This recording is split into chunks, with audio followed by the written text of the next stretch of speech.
Olá, querido aluno do nosso curso de Introdução à Filosofia, seja bem-vindo mais uma vez ao nosso curso.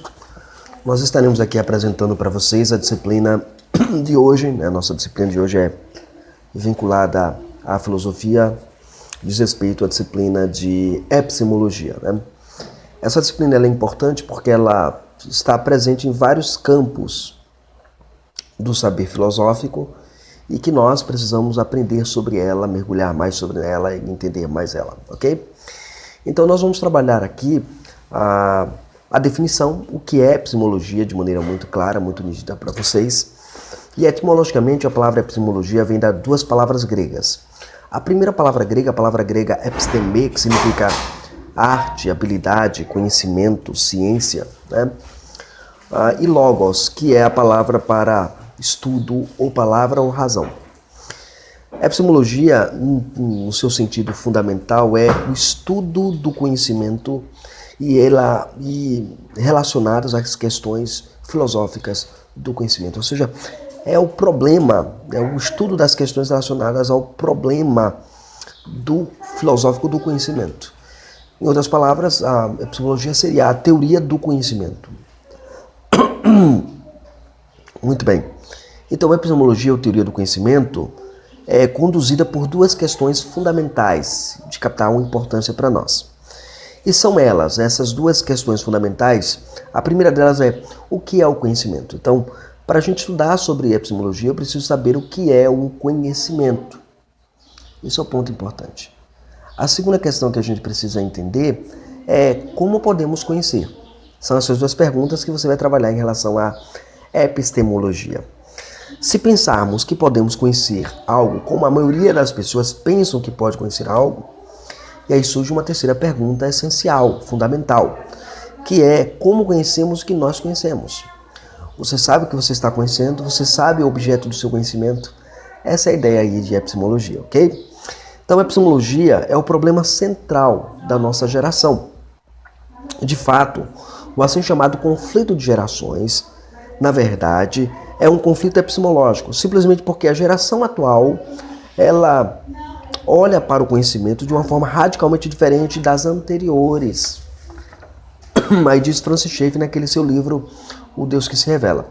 Uma outra obra, chamada O Deus que Intervém, o Francis Schaeffer, o grande filósofo, ele vai dizer que o atual conflito aconteceu quase que inteiramente devido a uma mudança no conceito da verdade. Ou seja, quando acontece uma mudança no conceito de verdade, então você vai ter a mudança e o problema epistemológico presente. Para onde quer que você olhe hoje em dia, o novo conceito domina o ambiente. É um consenso quase ao nosso redor, quase que monolítico. Quer você olhe para as artes, quer você olhe para a literatura, ou simplesmente você leia jornais e revistas, tais como Timer, Veja, Visão, a Antiga Manchete, o Estado de São Paulo, Pasquim, a Super Interessante, essas revistas, né? Então, ele vai dizer, por todos os lados você pode sentir as garras dessa metodologia, e por metodologia queremos dizer a maneira pela qual chegamos à verdade e ao conhecimento. Então, aí é o Schaeffer falando na sua obra O Deus que Intervém, de 1981, analisando o problema filosófico do conhecimento, que é a epistemologia. Então, quando eu e você lidamos com a questão do conhecimento, é exatamente o problema da metodologia, como eu chego ao conhecimento, de que maneira eu chego ao conhecimento, ou como eu abordo o conhecimento. A epistemologia ela é também conhecida no outro ramo, por outro nome filosófico, né? As obras filosóficas antigas, né, da década de 50, tratavam ela com o nome de gnosologia. Né? A gnosologia é formado de duas palavras gregas também, de um verbo mais um substantivo. O verbo gnosko, saber, conhecer, mas o verbo logos, estudo. Né? Então seria o estudo do saber, o estudo do compreender. Né? É ligado a conhecimento mais íntimo e pessoal. Entretanto, era aplicado também ao conhecimento epistemológico, ou seja, um termo é usado pelo outro. Então, se eu perguntar para você qual o outro nome pelo qual a epistemologia é conhecido filosoficamente, você vai dizer gnosologia, ok? Seguindo aí para a questão da história, como surge essa disciplina tão afamada, tão presente nas outras disciplinas, como matemática, a aritmética, né? A botânica e por aí vai. A história começa primeiro com os primeiros filósofos gregos. Entre os dois destaques é Platão e Aristóteles. Platão, ele olhava o universo e via muitos particulares. E ele diz, olha, para que as coisas façam sentido é necessário que haja particulares. Mas esses particulares precisam de um sentido universais. Então, para que os particulares tenham sentidos, é necessário ter universais. Universais, na nossa concepção hoje, é exatamente a concepção relacionada ao valor absoluto, a ideia do absoluto, a ideia daquela que é a verdade absoluta, que é fundamental e essencial. Muito bem.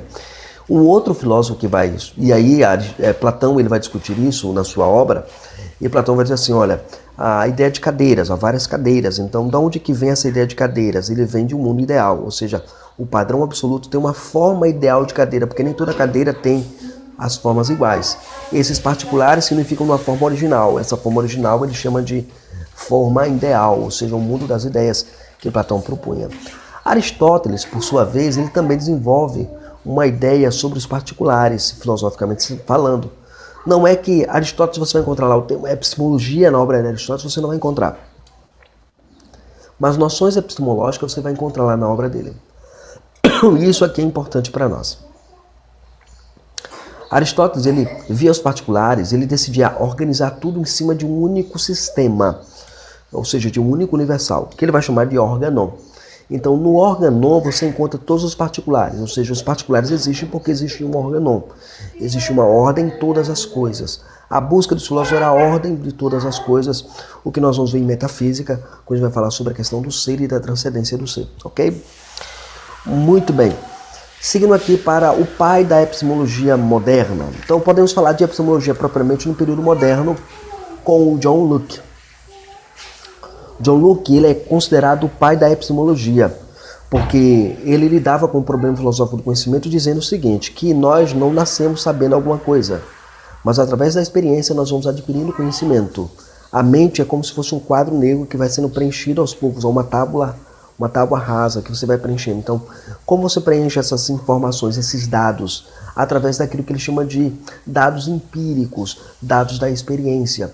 As experiências suas, elas vão lhe dar conhecimento, ok? Essa é a ideia. Para ele não existe ideias inatas ou ideias a priori, sempre as ideias serão a posteriori, ou seja, depois de algum aprendizado, depois de alguma experiência.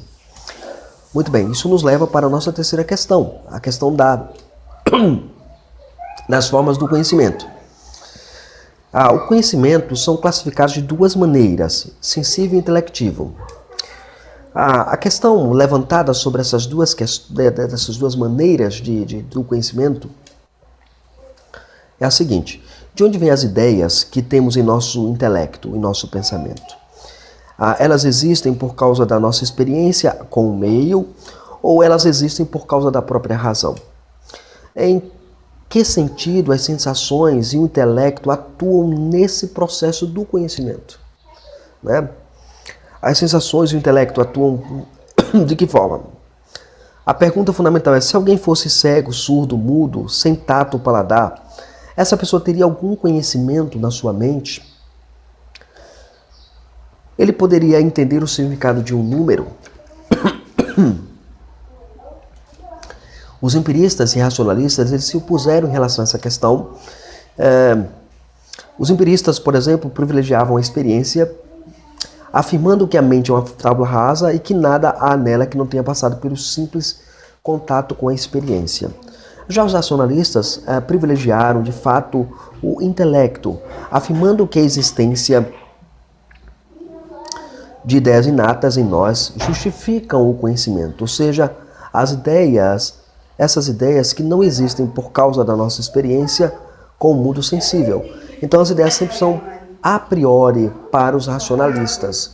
Para os empiristas, as ideias sempre são a posteriori, excetuando as questões ligadas à lógica pura e simples, né? Aquela questão de matemática pura e lógica pura. Então isso aí, eles entendem que não é empírico, isso aí já é algo que você já tem mesmo, né? Uma contradição deles, né? Muito bem. E aí nos leva para a nossa próxima pergunta. A gente viu a definição de epistemologia, nós vimos um pouco sobre a natureza do conhecimento, a questão da natureza do conhecimento, e agora nós vamos ver o que é o conhecimento de fato. Bem, o conhecimento é o estado altamente valorizado no que se encontra uma pessoa em contato cognitivo com a realidade. Trata-se, portanto, de uma relação. Então, o que é o conhecimento? Eu olho para o meu objeto, entro em contato com o meu objeto e ali eu tenho um conhecimento. Esse contato é chamado de relação. O conhecimento é quando eu olho para o meu objeto que eu quero conhecer, que eu preciso conhecer, e aí esse contato, ele é um contato de uma relação. A questão é, quando eu trato do problema do conhecimento, o grande X em cima disso é o que distingue o verdadeiro conhecimento da mera opinião. Porque vivemos uma época, no nosso Brasil especialmente, a questão do opinismo. A minha opinião é mais importante. Você está tendo um debate falando, não, mas essa é a minha opinião. E fulano diz, não, mas essa é a minha opinião. Você tem a sua, eu tenho a minha. Na verdade, nesse campo de debate filosófico, o que acontece? O conhecimento some. O que impera é a sua opinião. Então ninguém se preocupa em provar se aquela opinião é verdadeira ou falsa. Se aquela opinião ela é baseada no conhecimento cientificamente, não cientificamente, mas filosoficamente verdadeiro. Ninguém se preocupa mais com isso. Então fulano deu sua opinião, ciclano deu opinião, tá, beleza. Então duas opiniões são verdades? As duas verdades, se existem duas verdades quando uma se opõe à outra, ali da não contradição, né? Então, existem duas verdades quando uma se opõe à outra? Não. Ou uma é verdade, outra é mentira. Então, eu não posso colocar duas opiniões dentro do mesmo bojo dizendo que é verdade. Eu tenho minha opinião, você tem a sua. Isso não é verdade, isso aí está errado. Ok? Então, lembremos que o conhecimento é uma forma de crença. O que nós chamamos de assentimento, o assentimento religioso, o assentimento filosófico, isso é chamado de crença. Quando você vê num debate, isso é um assentimento, ele fala, não, isso é uma crença. Tá? Não é uma palavra bonita para falar de crença, o assentimento. Ou seja, o seu aspecto geral. Em seu aspecto geral, o conhecimento é aquilo de algo que eu de fato tenho como verdadeiro. Ou seja, é uma crença verdadeira justificada. Isso é o conhecimento. O conhecimento é uma crença verdadeira justificada. Isso é o que nós falamos em filosoficamente geral, né? De maneira geral, o conhecimento é exatamente uma crença verdadeira justificada. Agora, do ponto de vista filosófico, eu posso dizer o seguinte, que o conhecimento é um ato da virtude intelectual.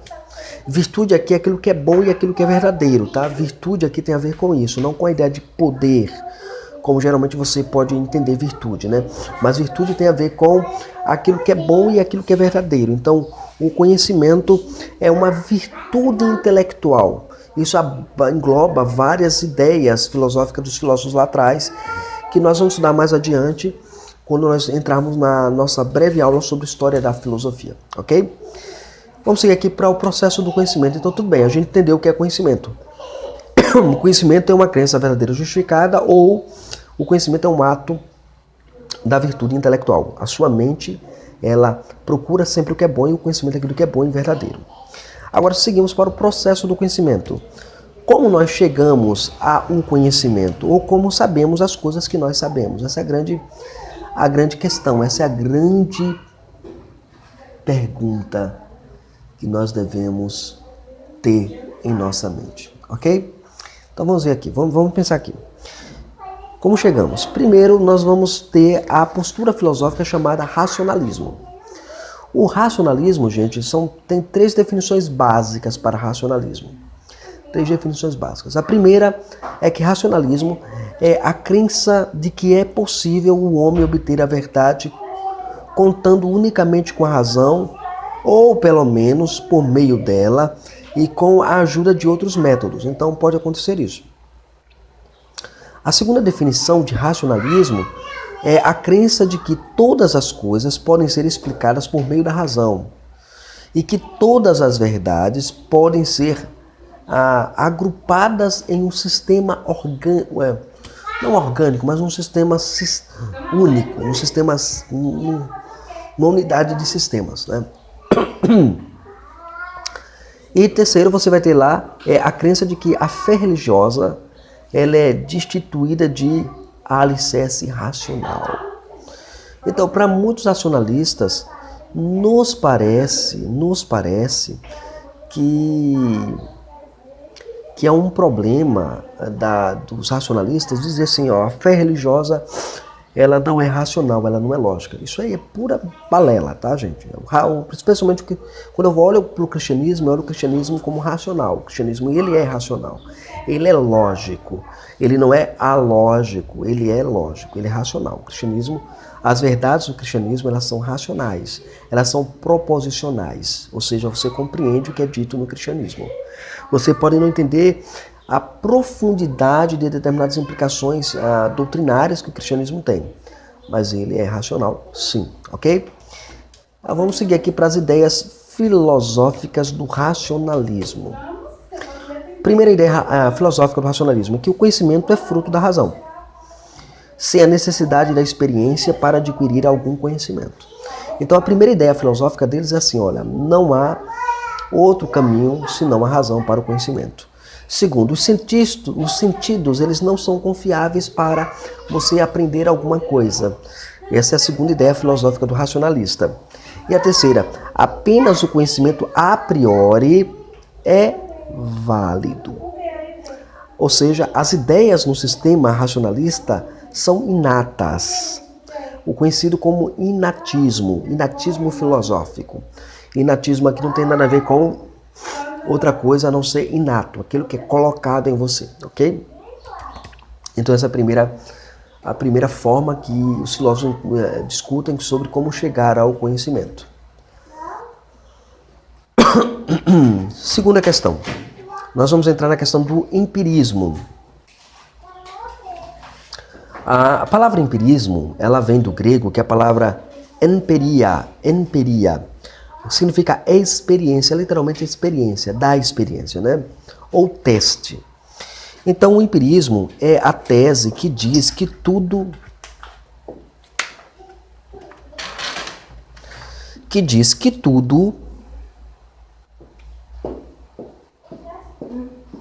em relação ao conhecimento, exceto as proposições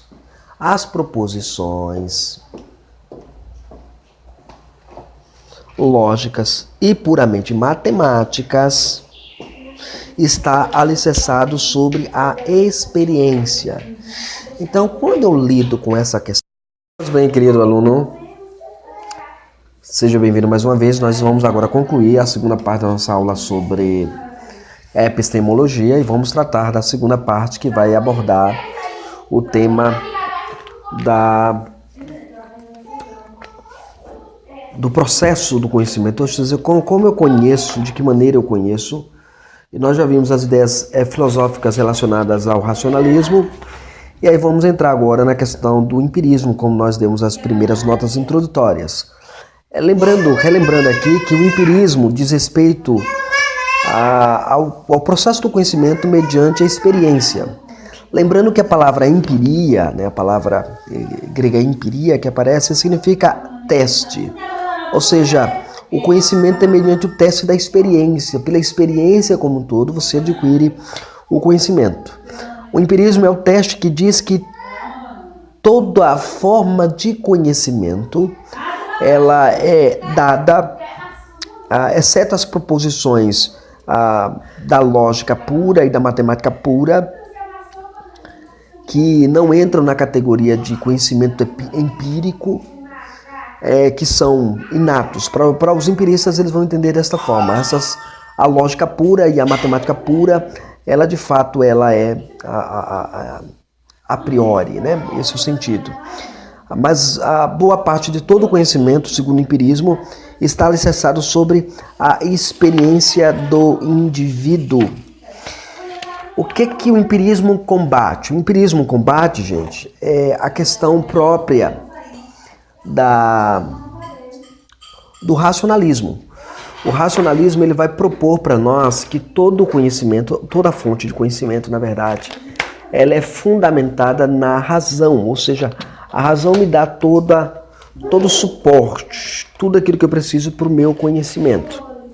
Então essa ideia que você tem a respeito do racionalismo. O empirismo se contrapõe a essa ideia, dizendo que é a experiência que me comunica, que me traz algum conhecimento real, legítimo e verdadeiro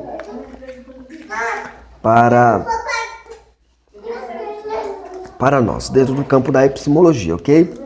Então o empirismo mantém que todo conhecimento origina-se nos nossos sentidos. De acordo com o empirismo, a experiência ordinária, a partir dos nossos sentidos físicos, produz o conhecimento.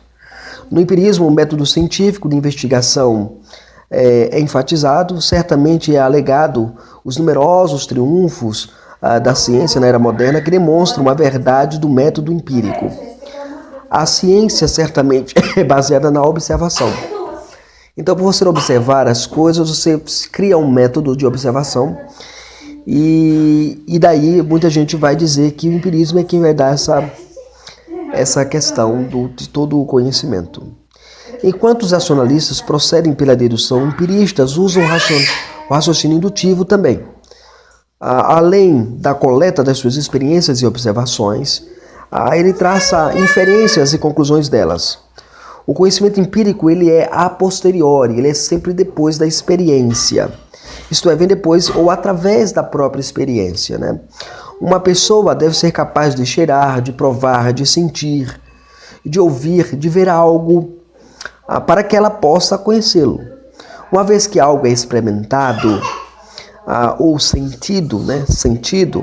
Então a mente, que é uma tábula rasa, antes da experiência, de alguma forma relembra, ou até imagina, combina, transpõe, categoriza e formula a experiência sensorial em conhecimento. Há uma transformação da experiência em conhecimento. Essa basicamente é a ideia do empirismo. Os problemas filosóficos com o empirismo são vários, são milhares. Alguns dos quais serão expostos aqui. Primeiro, todos os argumentos indutivos são falácias lógicas formais. No estudo indutivo, cada argumento começa com premissas particulares e termina com conclusão universal. A dificuldade é que não é possível coletar experiência suficiente sobre nenhum assunto para alcançar uma conclusão universal. Simplesmente porque o sistema depende da coleção de experiências para suas conclusões. Ele nunca pode estar certo de que alguma nova experiência ou uma nova observação não mudará as conclusões anteriores. Então, sim, ele trabalha com base na experiência. Se num dado momento a sua pesquisa de experiência induz a levar a uma outra conclusão, tudo aquilo que foi dito anteriormente cai por terra. Esse é o problema do empirismo. Então, também, juntamente com essa linha de pensamento,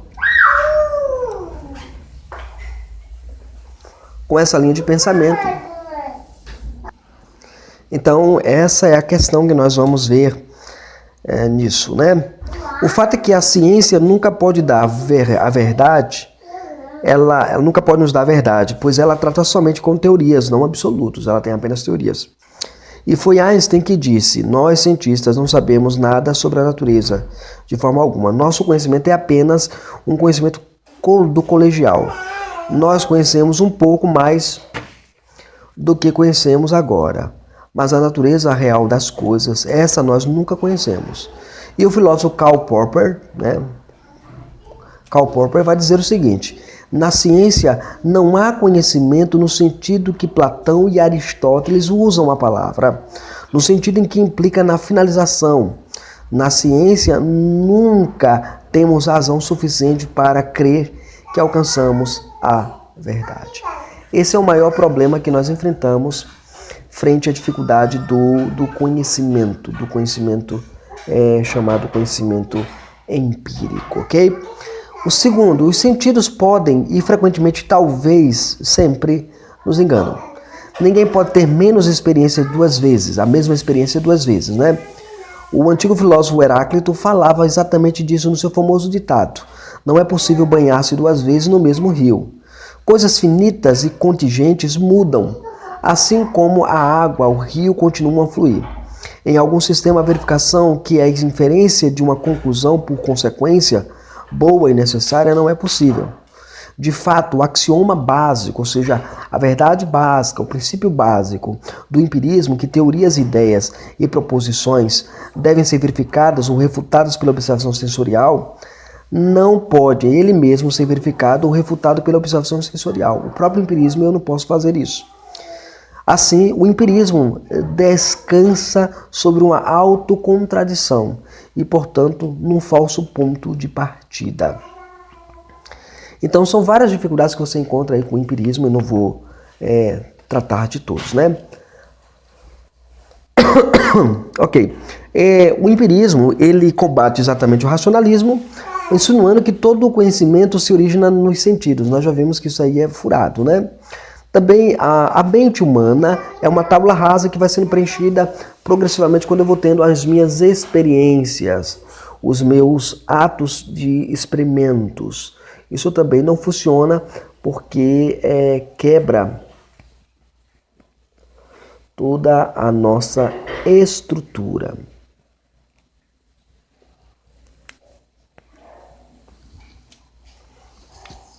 Ok? Essa é um princípio bem interessante que a gente precisa ter em mente. A outra questão é que o conhecimento para o empirismo sempre é a posteriori e nunca é a priori.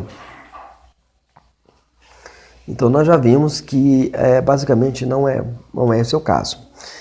Ok? E por fim vamos entrar aí no ceticismo, no irracionalismo. É o outro processo pelo qual nós chegamos ao conhecimento. Ou seja, esse processo A terceira proposta para você alcançar o conhecimento é chamado do irracionalismo. Promovido por homens como Søren Kierkegaard, o grande filósofo Søren Kierkegaard, numa extensão menor, e Emmanuel Kant, Friedrich Schleiermacher e os teólogos neortodoxos. É uma espécie de ceticismo, o ceticismo propriamente dito, né? O ceticismo é a negação absoluta de que eu posso conhecer a verdade. Eu não posso conhecer a verdade. Aliás, eu não posso conhecer nada. Para o cético, você não pode conhecer nada. Você não tem como conhecer nada. Esse é um problema sério no ceticismo, ok? Ele é antirracional e anti-intelectual. A verdade real, dizem os céticos, nunca pode ser obtida. As tentativas racionais de explicar o mundo deixam em desespero toda a realidade.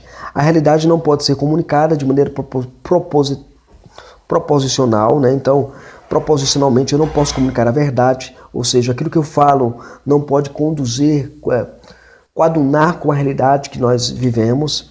Então o racionalismo se aplica a vários ciclos, né? Qual é o problema com o irracionalismo? É que alguém divorcia a lógica da epistemologia. Ele é deixado com nada, porque ele tirou a lógica e tirou o conhecimento. Você tira a lógica e tira o conhecimento, você não tem nada. Você entra num niilismo filosófico, numa não existência filosófica, né? Esse é o grande problema do irracionalismo, ok? Ok. No irracionalismo, você vai ter exatamente essa posição do irracionalismo ou do ceticismo, ela é tão terrível, porque o cara afirma com certeza que a verdade e o conhecimento não pode ser obtido. Essa proposição em si ela já é nula, porque como é que ele diz que não pode saber nenhum conhecimento e ele está afirmando um conhecimento em que não há conhecimento? Ou seja, ele se autocontraduz também. Ele afirma uma coisa que ele mesmo não passa no teste. Muito bem. O problema com o racionalismo é que quando alguém divorcia exatamente a lógica da epistemologia, ele é deixado sem nada. O ceticismo ele é autocontraditório, por quê? Pois ele afirma com certeza que nada pode ser conhecido com certeza. Então ele afirma com certeza que nada pode ser conhecido com certeza. Esse é o fato que nós aprendemos dentro da questão filosófica chamada ceticismo, ok? Muito bem, é isso. A nossa aula termina aqui. Que o Senhor conduza vocês na graça dele e que logo mais nós voltaremos com mais uma aula relacionada aos problemas filosóficos da nossa existência, ok?